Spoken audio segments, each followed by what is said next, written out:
Kim Cattrall drops by for a chat. And I think it takes a big personality to do what we do, because, you know, you have to be kind of brave to get up in front of... I gave you one goodie. I have another goodie for you. Do you know what it is? It's the one and only Kim Cattrall, everyone! I told you there were lots of surprises on the show today.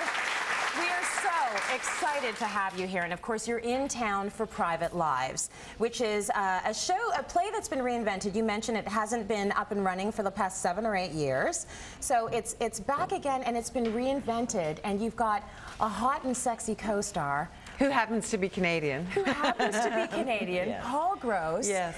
Tell me how it's been going. How's Private Lives been going? It's been such a great thrill. I mean, this is a classic play by Noel Coward that was written over a weekend in the early 1930s. He wrote it for himself and Gertrude Lawrence, which was his best friend. Oh. And he sent it to her, and she said, well, you know, I kind of like it, but there's a few changes. And he said, one change, and I'm getting another actor. She said, it's fine.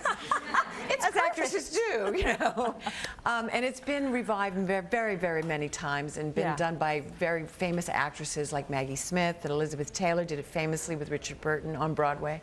But we did this show actually last year in London. I had another leading man, Matthew McFadden, but he was unable to do it, and we were looking for an actor, and it was actually someone from the Mirvish Corporation said, what about Paul Gross? And I said, what about Paul Gross? That's a great idea, and also a Canadian. So we're here in Toronto till the end of October, and then we're going to Broadway with it. So 2 Canadians on Broadway. I'm very happy about that. That is so amazing. Good for you. So as you mentioned, you played the role of Amanda in the West End, and now you're doing it in Toronto. Is it a different vibe here? You know, the thing, as we were talking about earlier, is I love about Toronto and London's West End and New York and Chicago, is that these are real theater towns. We have such support. There's so much culture in all of these cities. So every night we're packed, and people actually, even in intermission, are having arguments, because this is about two couples actually, but one, Amanda and Elliot, who they can't live with each other, but they can't live without each other. Oh yeah. So in the intermission, our director, Richard Eyre, heard someone saying, you know, I think her point of view was correct. The other guy, the man in the couple, was saying, no, his point of view. So it's entertaining, but it can also be very dangerous entertainment. That's right. Arguments ensue. You want that, though. You're starting dialogues, right? That's There's this kind of moment someone was talking about. It's not called the water cooler moment. It's called the fridge moment, where you come home after the play and you open the fridge, you say, wait a minute. What she said was right. Of course what she said was right. She's always right. Absolutely. You've done big screen, you've done small screen, you've done theater. You love theater. What is it about theater? I mean, is it this sort of connection with people live? Absolutely, it is. And also, you know, you rehearse in kind of a bubble, and then when you start performing a play, you learn even more about the play from the audience. And each audience is a little bit different every single night. Right. And also just, I mean, last night we were doing the second act, Paul and I, and we were like skateboarding. It was so, and the audience was right with us. And some nights it'll be more of a bumpy road. I mean, the other night he called me Samantha on stage. I was like, who?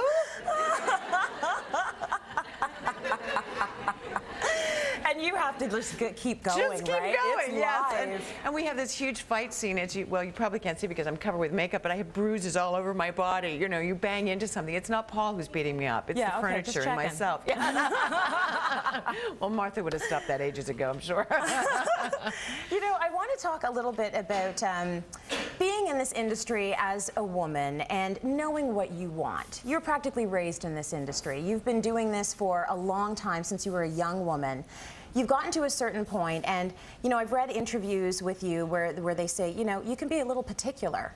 So you know how you want your hair, you know how you want your makeup. But I think you know the light you're going to be dealing with. Most women do. Some say something and some do not. Yeah.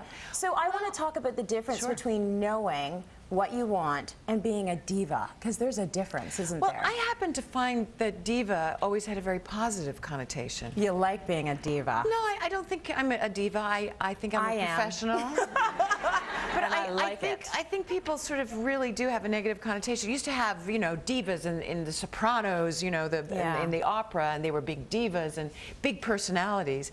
And I think it takes a big personality to do what we do, because, you know, you have to be kind of brave to get up in front of people and slightly embarrass yourself constantly. Totally. Not just slightly. Yeah. So I think that takes self-confidence. I think people confuse being a diva with self-confidence. Yeah. And I think knowing what you want is a very good thing in life, in relationships, in your work, and everywhere. And I feel at this point, you know, I know when I feel comfortable. And also, you know, we're protecting, this is what I do for a living. You know, this is not just staying in shape for me. Yes, definitely. But it's also, you know, I feel in some ways, and very happily so, that I represent women of a certain age, a certain time, and I want to be a good role model for young women coming up, because hopefully enough they'll get into their 50s and 60s and feel good and feel confident and be successful in whatever they choose to do. Yeah, nothing but respect for you, my friend. Oh, thank you. Nothing but respect. So let's go to break and we can chat a little bit more, okay? Great. So stay with us. More Kim Cattrall when we come back. Lovely woman. Yeah, and I don't mean that.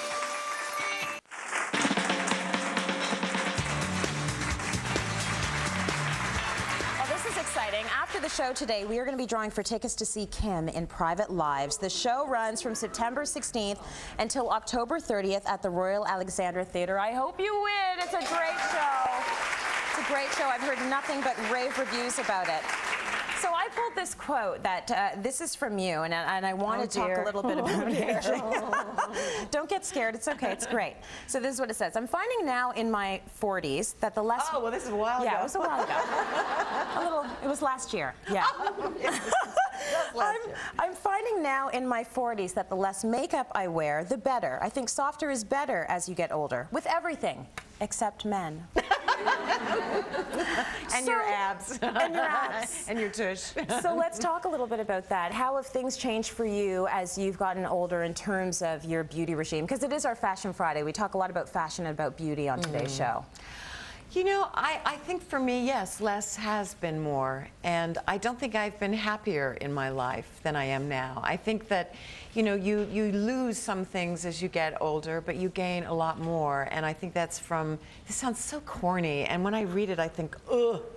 But, or I hear it, especially on morning television shows. But there really is something about owning yourself, and that really emanating from what you like and what feels good to you and feels right to you.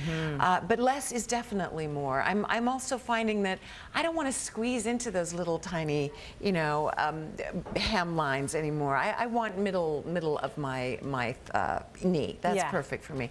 High heels, you know, sometimes not. Okay.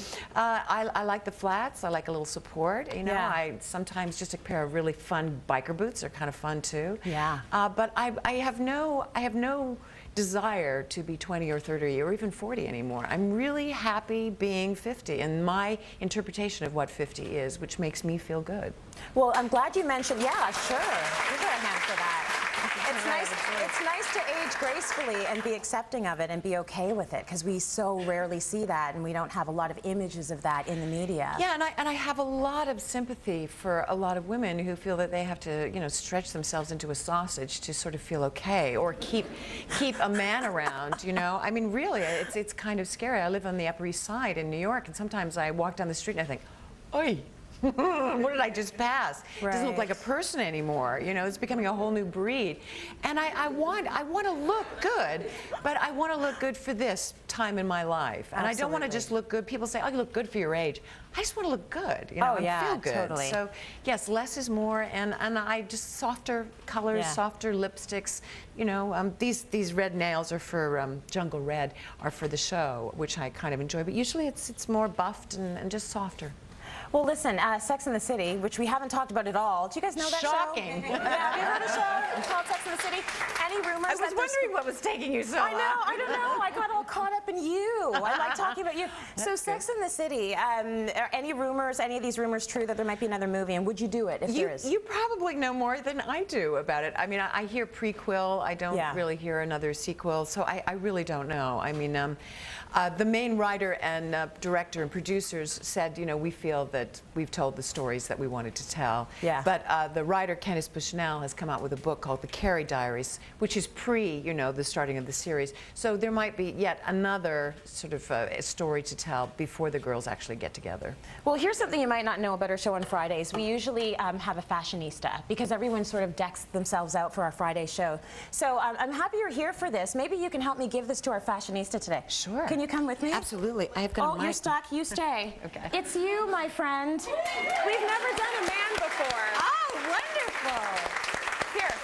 He's getting a $250 gift card for Upper Canada Mall, and it's because you look so good. We've talked about your look, your mixing patterns. You look amazing. We don't usually give it to men, but you deserve it. So give him a hand. And Kim, you're amazing. Thank you so much. Don't get up. I'll come to you. We're going to break. More coming up. Stay with us. So good to meet you. That was so great.